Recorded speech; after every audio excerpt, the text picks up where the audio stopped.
कहानी का सरनामा है आज़ादी। कहानीकार ने जमील अहमद पाल। दाता दरबार जिते हर प्रकार का बंदा आंदा है, नमाणे विचारे लोगों वास्ते एक वड्डा रोजी वसीला भी है।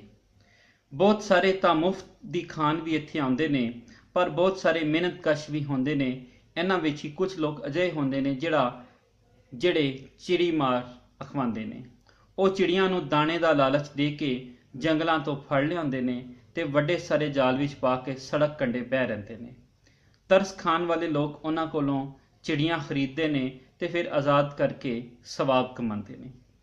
अजे ही एक चिड़ी मार कोलों एक बंदे ने 20 रुपए दे के 4 चिड़ियां खरीद के आज़ाद कीतियां। ਉਹ चिड़ी नूं हथ विच फड़दा ते फिर बांह लहरा के दूर हवा विच सुट दिंदा। चिड़ी फुर करदी उड़दी ते किथे दी किथे जा पड़दी। पर एक चिड़ी बीमार सी, या खोरे दाना दुणका ना मिलन पारों भुखी सी। जदों आज़ाद करने वाले ने उड़ाया तां दूर ना जा सकी ते परां फुटपाथ उत्थे जा बैठी। रश दा वेला सी, लोग आ जा रहे सन। चिड़ी उन्हां तो डरी सहमी बैठी सी। अचनचेत 10-12 साल दे एक आवारागर्द मुंडे ने उन्होंने वेख लिया। होर कोई शुगल है नहीं सी, इसलिए वह चिड़ी वल हो गया। चिड़ी ने छाल मारी ते जो 2-4 फुट होर अगे उड़ गई।